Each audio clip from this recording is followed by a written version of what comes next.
Oh, that's good. I was thinking about the transition from Wendell to myself. I'm pretty melancholy, and so I'm worried. I'm worried, but I'll try to keep you engaged. This morning, like Marty said, he asked all the pastors if they wanted to speak about something, and I've been kind of wrestling with that idea. I'm the marriage pastor here, and so like he said, you'd think I'd want to say something about marriage, and my topic relates to marriage, but I wanted to talk about my favorite word. Okay, my favorite word is home. Anybody resonate with that? I love that word, home. It's almost as good as the word mom, but home. There's something about it that I just resonate with, and it's really, really important to me. I was born right here in Bay County. I was born at I still call it Gulf Coast Hospital. And I know it has a new name, and I'm just never going to get around to it. And I'm sorry, and I call the other one Bay, all right? Was anybody born at Gulf Coast Hospital? Is this home? Oh, boy. Okay, I was hoping for a hometown crowd this morning, for a hometown message. It's okay. It's okay. And so I was taken home, and I want to clarify something. When I talk about home today, I'm not talking about a structure. We'll call that a house, okay? I'm talking about a place where you dwell, a place where you can recharge mentally, spiritually, physically, emotionally. That's home. And so when I was born, after I was born, of course, my parents took me home. And when they took me home, they introduced me to my siblings. And I went to find this picture. I couldn't find this picture. I wanted to share it with you. But there's this wonderful picture of us sitting in the kitchen. This kitchen still exists. My brother lives there now. But they seated all of us on the table, and there's 5 of us. So I'm the youngest of 5. And I looked kind of like a gremlin at that moment in my life. I was not a real handsome baby, but they were so excited, and I was excited to be home. And that's one of my first, at least visual cues that I was born into a good home.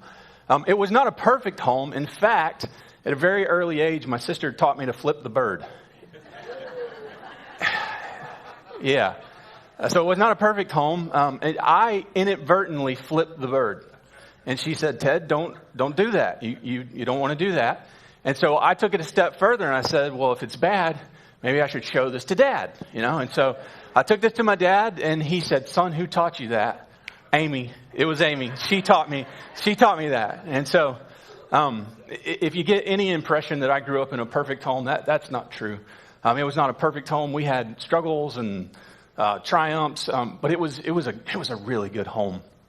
I also went to Mowat Middle School. I was a proud Mustang. Okay. Hey, there we go. All right, we got some Mustangs in the house. Nice. Prior to that, I went to this very small private school, and there was probably 14 kids in my class, like 7 boys, 7 girls, and I knew everyone. And I had been there for a long time. Well, you take this kid that went to this small private school, and you take this 11-year-old kid, and you take him to Mowat Middle School.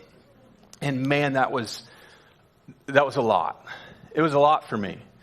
And it wasn't the staff or the faculty, it was the kids, I saw some more of these things that my sister had taught me. I learned all types of things. I wasn't quite ready for that. But I could go home, and I could recharge, and I could refresh, and I could restore mentally, physically, spiritually, emotionally.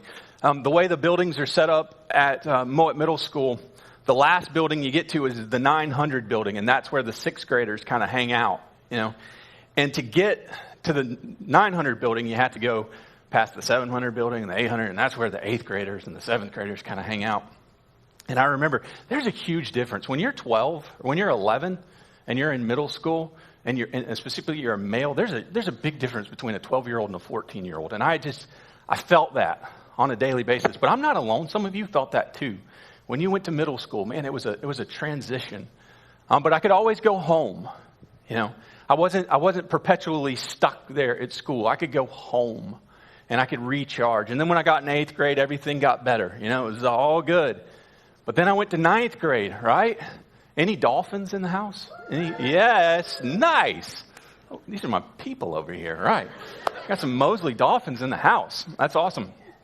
And there were days at Mosley that sometimes I should have gone to school, but I just stayed home. That was a part of my little plan there as well. But home was important to me. Home's not important just to me. Home was important to you as well. And then when I was 20, Mary and I got married. And I moved out of that home that I lived in for all those 20 years, and I moved into a new home with her. And, I wasn't expecting that. Goodness gracious. It was great. It was a great home, and she and I made a home. We had all of the onies in our home. We had macaroni, we had pasta-roni, and we had rice-a-roni, okay? We also had a George Foreman grill, all right? And so we would put a hamburger patty on there, and on a nice night, now fellas, not every night, on a nice night, we would go with the pasta-roni, garlic and herb, and that was sort of fancy for us. And we didn't have a lot of stuff. In fact, sometimes we would just go over to my brother-in-law's house and eat with them. We did that a lot. I'm sorry, Tim, we did that a lot. But that was home. I look back at my Gulf Coast State College. Any Commodores in the house? Yes. This is like we tracked the exact same way. I've gone back and looked at my Gulf Coast transcripts, and I think I tried out every program there, like political science, education, whatever. I tried out every major. I eventually got an associate's degree in general education. Like I just couldn't even decide, But I could go home. I couldn't decide what I wanted to do quite as an adult, but I could go home. It's not just me that's passionate about home. God's passionate about your home as well.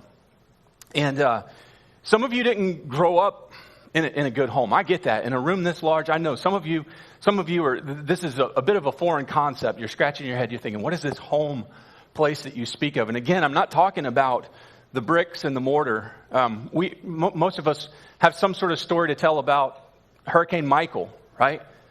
So on October 10th, 2018, some of our houses were absolutely destroyed. This church building was destroyed. And so when I talk about home today, I'm not talking about bricks and mortar and places. I'm talking about this place that we go to rest, that we revive mentally, physically, spiritually, emotionally. We had a staff prayer time a few weeks back. And so when Marty asked me, hey, what do you want to talk about? I knew I wanted to talk about home. But we read this particular passage of Scripture, and it just kind of popped off the page at me, if you will. And so we're going to read that together. This is found in Psalm 91. I'm going to read verse 9 through 12. And it's an unknown author of this psalm, but he points to something that I think is amazing. And it goes like this: Psalm 91, 9 through 10. If you make the Lord your refuge, if you make the Most High your shelter, no evil will conquer you, no plague will come near your home. For he will order his angels to protect you wherever you go. They will hold you up with their hands so you won't even hurt your foot on a stone. Okay? God is interested in protecting your home. So this isn't my idea. This isn't my wisdom. This is God's wisdom. God is interested in protecting your home. Now, some of the statements inside of that passage are they say hyperbolic. I don't want anyone to walk out of here today and try to throw stones on their feet. Okay, don't do that. And then there's some other information talking about people handling cobras, or don't do any of that. Okay, it's a bit of a hyperbolic statement. But the truth is real, that God is interested in protecting your home. That God is interested in protecting your home. And so the message today, or the conversation that I'd like to have, is if God is interested in protecting our home, how do we partner with him in doing so? And then what are some ways that maybe we've inadvertently disarmed God's protection for our home? What are some ways that maybe we've inadvertently or advertently disarmed God's protection for our home? And so to do that, I need to kind of outline a general principle. And this is something that I learned at school. This was fantastic.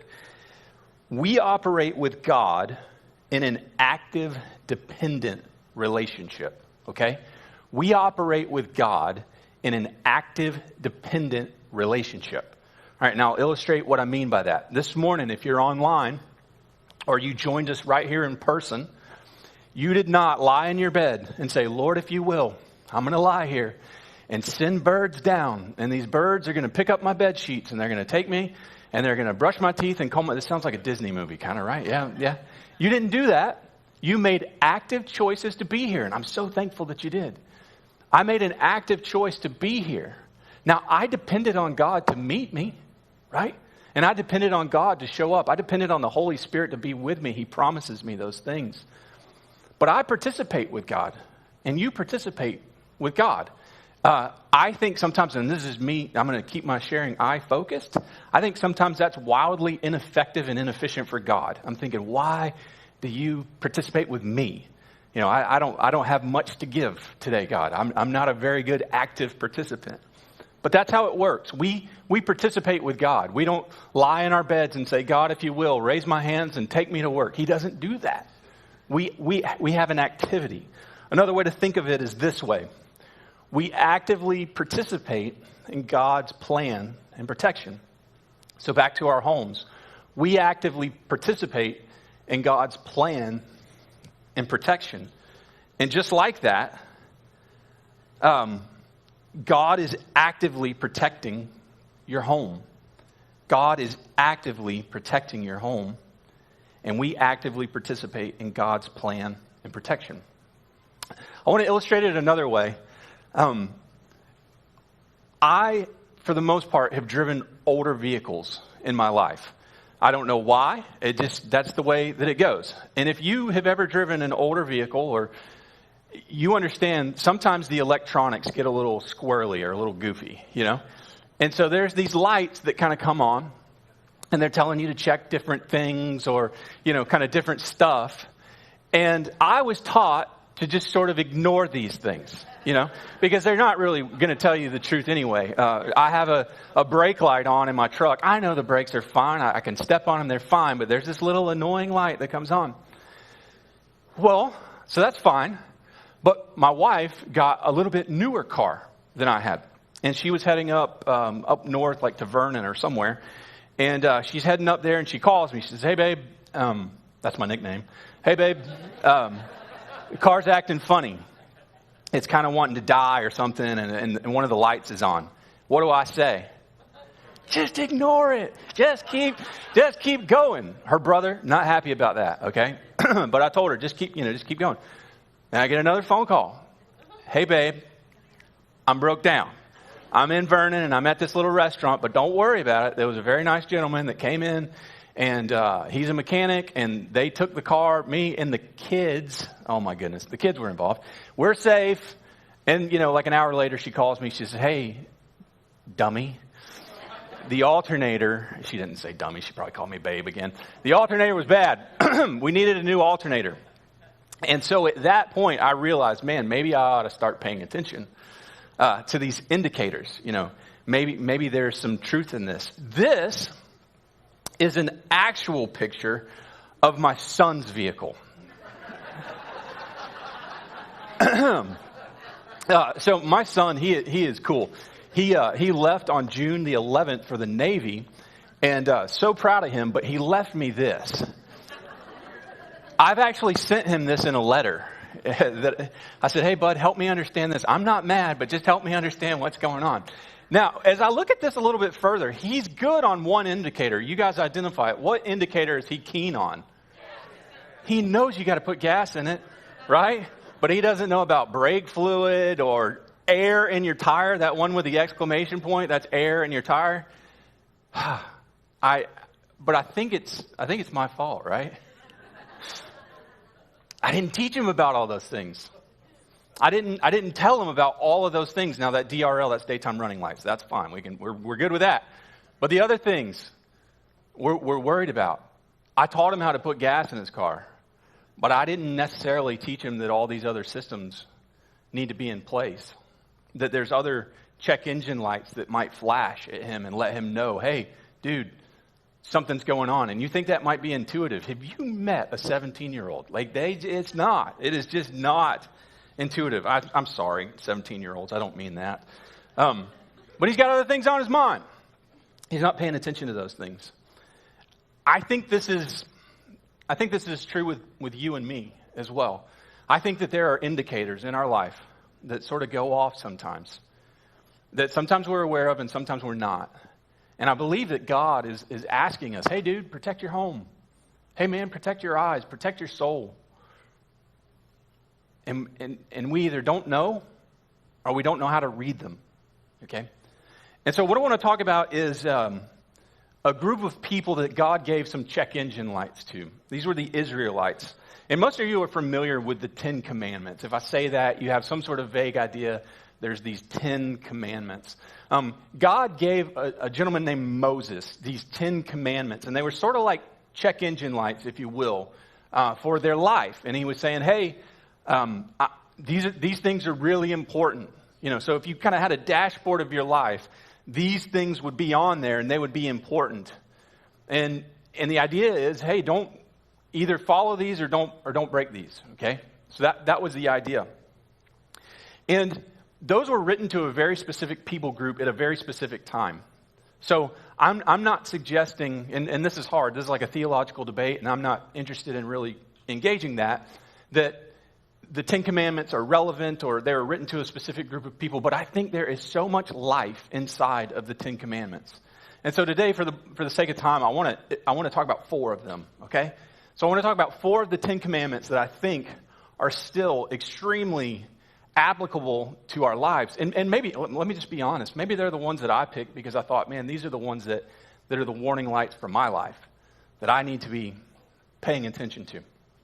Okay, so inside of the 10 Commandments, we're going to talk about 4 of them. We're going to talk about the first one, okay? So the first of the 10 Commandments that was given to Moses by God was this one, is you're to have no other gods before me. Okay? And that's Exodus 20, chapter 3. You shall have no other gods before me. And that seems pretty simple. You know, you think, okay, that's good. I love God. I go to church. I participate. We might even be in a group. You know, like that's not a problem. I don't have any little hidden gods around my house or little statues. But I'm going to share some wisdom from a funny TV show we've been watching with our kid. We have an 11-year-old son. So we have an 18-year-old son and then 2 kiddos in between and then an 11-year-old. And it's hard to find a program that we can all watch on TV. You know, some of you have been there. You know, you're watching something, you're like, oh man, this is getting a little weird, you know. So we've started watching Alf. Is anyone familiar with Alf? Yes, right. Oh my goodness. Then you've had a good life. If you know about Alf, you've had a good life. So we started watching Alf, and the premise of Alf, if you've never seen Alf, is Alf was an alien, and he came down and he started living with these folks, and he didn't really know how to live as a human, and so he would make little mistakes and little things like that, and it's very funny, and it's good. It's good entertainment. But I think about if Alf were to come to my house, which would be great. Ray would love that. But if Alf were to come to my house, what would he assume that I worshipped? What would he assume was my God? What would his observations be? And I'll tell you one thing I think he would talk about is he would say something about this, right? He would say, I don't know about these humans, but they sure do seem to watch these little screens. And there's progressive size of screens. There's one that's like this big, and the kids kind of play on that. And then there's this one, and then that's where Ted kind of hangs out. And but man, there's something, and there's something on these screens. I'm getting a notification right now on my little screen, right? So he might say something about these screens. And I think that's good. Maybe this is a check engine light for us. What's going on with these screens? How much are we paying attention to them? Or the big screen? He might not say something about that to you. He might say, you know, they seem to love Jesus, but I see a lot of their sports team around here and like flag. I know. Somebody said, ouch. I'm sorry. I took Mary to a Florida State game. This was before we even got married. And this was when Bobby Bowden was still the coach. And we were watching the pregame stuff and everything. And she said, Ted, where does Bobby Bowden come out from? Like, what tunnel does he use? I said, oh, no. He comes from a white horse on the sky. And he descends on the stadium, you know. You know who didn't believe that? Bobby Bowden, right? He didn't believe that. But sometimes we have a tendency to kind of worship things like that a little bit. He might notice that. He might notice the stuff He might notice your busyness. I don't know what Alf would notice, but I know inside of my home, and he'd probably have a question or two about this. Like, what's going on with that thing? We seem to spend a lot of time there. All right, so moving on, the second commandment we're going to talk about. This is commandment number 4. Commandment number 4 says, remember the Sabbath day. Remember, and this is from Exodus chapter 20, verse 8. Remember the Sabbath day and keep it holy. And again, I'm not gonna spend a lot of time in a theological debate about what the Sabbath day is or how important it was to the people of Israel and there were rules and laws. I think that we were built for rest. I think that there's a part of us that were built for rest. Just like our devices, right? This thing doesn't have a perpetual battery life. In the evening time, I care so much that I plug this thing into the wall so it'll be renewed and recharged for the next day. How do we do that with our life? How do we do that with our life? What does resting look like to you? And I don't think we're tied into the Sabbath as it was understood under this law. But I think it's important that we rest, that we recharge, that we rejuvenate. So what does that look like for you? How do you rest? How do you actively participate in rest? Or are you just running it to the very ragged edge? Right? Are you running it to the very ragged edge? The 7th commandment. So this is the third one we're going to talk about, but number 7. It says, you shall not commit adultery. Okay? And most of you are thinking, that was pretty easy. All right? I'm not going to commit adultery. I'm not going to have a sexual relationship with a married person or somebody else's spouse or whatever. I'm not going to do that. Jesus took this one a step further inside of the Sermon on the Mount. And he says this, and this comes out of Matthew chapter 5, verse 27 and 28. Okay? And Jesus says this. He says, you have heard it said, you shall not commit adultery. But I say to you that everyone who looks at a woman with lustful intent has already committed adultery with her in his heart. So Jesus takes it a step further. And so I want you to kind of refresh. The idea is, how do we protect our home? How do we actively participate in the protection that God has outlined in our home? And I'm just going to throw it out there. I'll never forget this. When I started attending Northstar, this is sometime 2001, 2002, Marty did a message, and he had a fishing rod and reel, and he called it the lure of lust. I don't know if any of you remember that, if you were here, man, but it stuck with me. It stuck with me. So I grew up in the 90s, okay? And there's something specific that happened in the 90s that's really important as it relates to this. In the 90s, high-speed internet became available, okay? And that's important. It's a line of demarcation. With high-speed internet, so one of my mom's goals in life on our computer was to have the encyclopedia. I don't know if any of you remember that, but that was like a goal. You know, we got to have the encyclopedia. Well, with the internet, you could have instant access to the encyclopedia. And with high-speed internet, you could have high-speed access to the encyclopedia. But you could also have high-speed access to a bunch of other stuff that you didn't really need to be viewing, you know. I do a lot of premarital counseling as a part of my job, as a part of my profession. And this is just pretty much so a standard kind of process that I ask. I ask, hey, how are you doing with the internet? Like, how are you doing? What types of things are you viewing? And here's my major concern, okay? Here's my major concern. Young boys, young guys, and I have 2 young boys currently in my home. This is important to me. They will receive an education based upon things that they see, whether I like it or not, or whether I approve or not.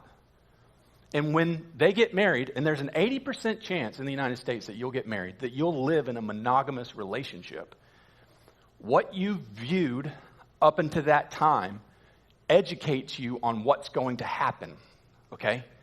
And what's available online is very different than what's probably going to happen. and even the frequency with what's probably going to happen, right? Are you tracking with me? And so this is one of those areas. I think this is a blinking light, I'm not suggesting that we stop using the internet or stop using our devices. Last night, my daughter was out of the house and she was up past Highway 20, and I wanted to know where she was. And so I got on Find My Friends and I could follow her home. So I'm not saying let's abandon the devices. I'm just saying let's be careful. Let's be careful on what we're allowing to come into our home. And the last one that I want to talk about is commandment number, I believe it's commandment number 10. Yeah, commandment number 10. It says, you shall not covet. Okay? So the last commandment, the last kind of warning light that he gave was, you shall not covet. Okay? There is a difference between coveting something and wanting something. It's okay to want things. I have this fire pit at my house, and there's this grill attachment that goes over the top of it. And my birthday is October 24th. And so if any of you are out there thinking, like, what would I get Ted? I'm just teasing. It's okay that I want that. I want to have like this family experience where everybody comes over and you kind of DIY steak. Like that's what I want. That's okay. But that doesn't rule my life or make it hard for me to concentrate or make it hard for me to focus or make me hate my neighbor because they have one and I don't. All right? So inside of that verse, this is Exodus chapter 20, verse 17. There's some really specific things, and I think it's cool. We'll read this together. This is Exodus chapter 20, verse 17. This is about the 10th commandment. You shall not covet your neighbor's house, nor shall you covet your neighbor's wife. That one's really important. Or his male servant, or his female servant, or his ox, or his donkey. And then he just kind of lays it out. Or anything that is your neighbor's. Anything. One of my concerns, and this is me, maybe just me personally, right? One of my concerns is that we have now kind of unfettered access to seeing what goes on at our neighbors' houses, right? There's these places that we go and we can kind of see. If you remember, right after Hurricane Michael, there were absolutely no fences in Bay County. There were just pretty much none, right? And you could see into your neighbor's yard. You're like, oh man, he's got antique cars. That's cool. I never even knew that, right?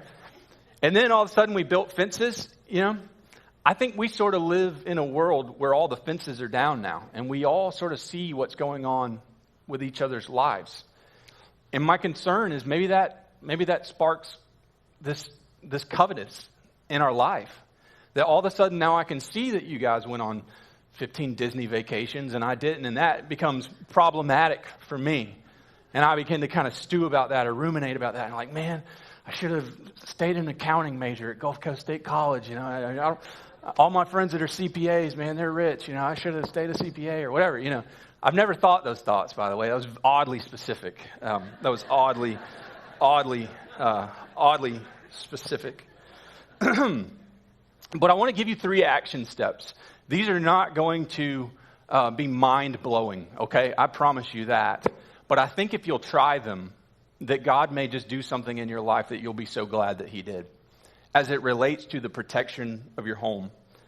So the first kind of thing that I would ask for you to do is ask God for wisdom.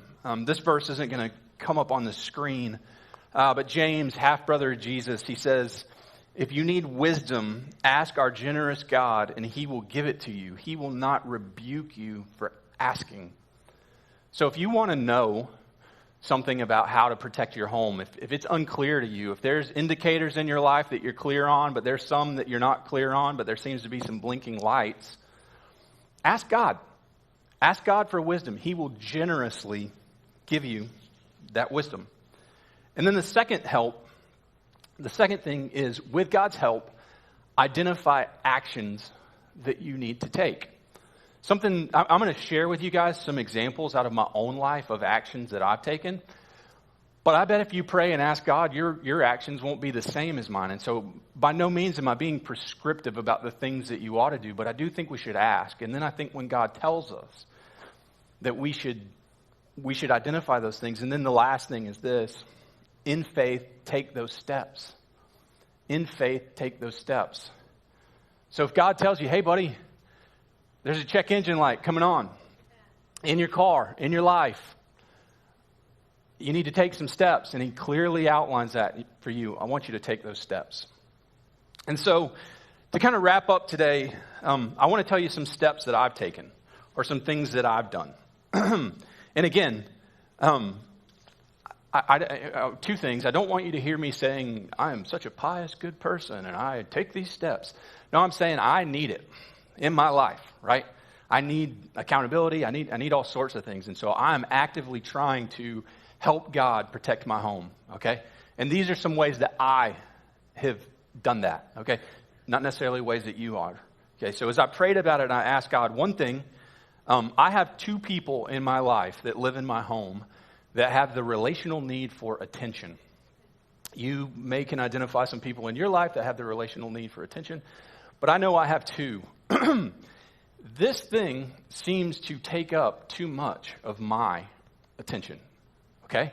And so one of the things I've done, and I know this may sound terrible to some of you, is I have taken internet browser off of my phone. So I have people that come in a lot, and they'll ask me, how do you get a dumb phone? We can't even buy a dumb phone anymore. Well, I figured it out. I have figured out a way to make a smartphone a dumb phone. You know what I mean? Like, follow me for more recipes. But it's possible to do that. I've also taken email off of my phone, so I no longer receive email on my phone, and that has been wildly helpful. Like I said, I do a lot of marriage counseling, premarital counseling, and I asked a couple this the other day, and I said, hey, if I took away your phones, would your marriage get better? And they both said, it would. I was like, man, I got to do something, even in my own life. You know, that can't be said about me. You know, like I don't want that said about me. I don't want my wife or my son to be wanting my attention and me be learning some fact on Wikipedia about how many movies Cuba Gooding Jr. has been in or something. You know, just like, who cares? It doesn't matter, you know, but I ruminate about things, and this thing has kind of helped me ruminate, right? And so that's just me, okay? Another thing that I've done, and I did this a decade and a half ago. I put Covenant Eyes on all of my devices, okay? And so used to, my internet browser on my phone was the Covenant Eyes browser, and now I don't have one. But Covenant Eyes is a service that kind of keeps track of the images that you view on your computer or on your desktop or on your phone, and it sends it to an accountability partner, okay? And I participated that for years. I want to keep my house safe. You know what I'm saying? Like, I want to keep my house safe. I want to keep my kids safe. And there's just hurtful stuff out there that they don't need to be viewing or don't need to be a part of. There's hurtful stuff that I don't need to be viewing and I don't need to be a part of.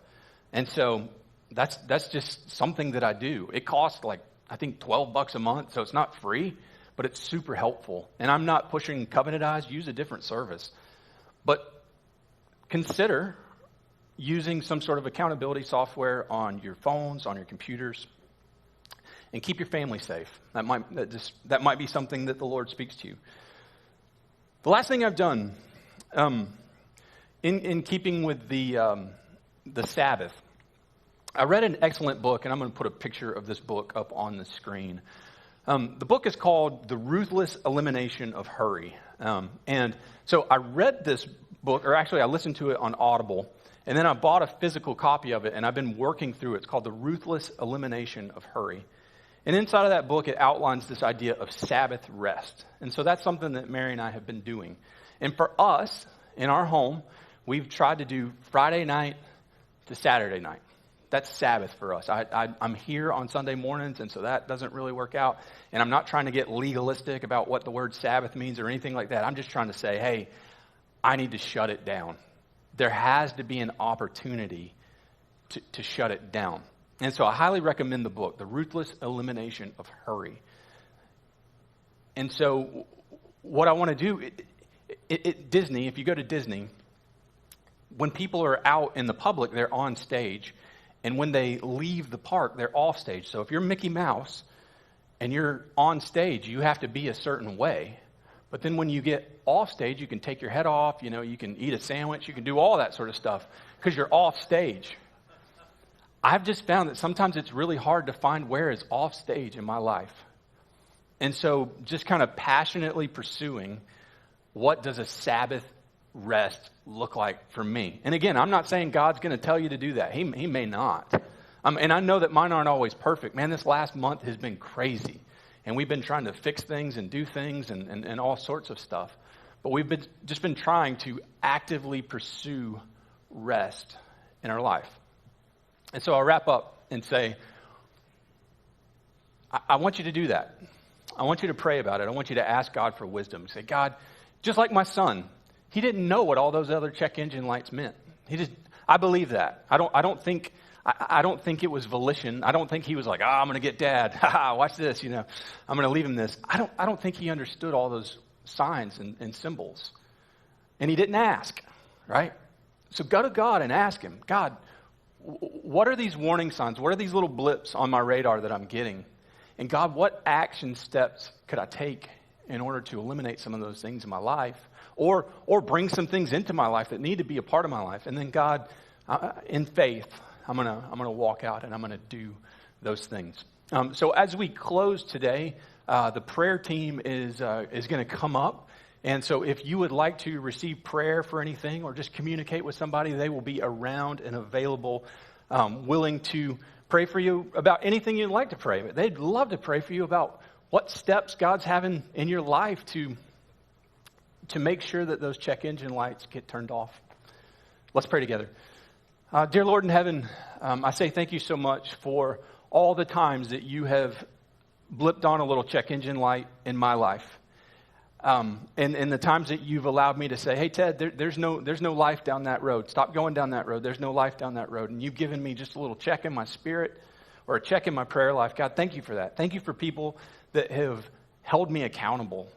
Thank you for people that have spurred me on. Thank you for people that have told me the truth when I needed the truth. God, for everyone here today, I pray the same. God, that you will encourage them, that you will be so kind to them. You say that in your word, that if they'll ask you for wisdom, God, you will graciously grant that. And Lord, when we get back here, in a few Sundays or in 52 Sundays, God, however many, that some of those check engine lights will be off and those systems will be operational. And Lord, we won't be disqualified or ashamed. God, that we'll lean into you and lean into your wisdom. And it's in Jesus' holy name we pray. Amen. All right. See you guys next Sunday.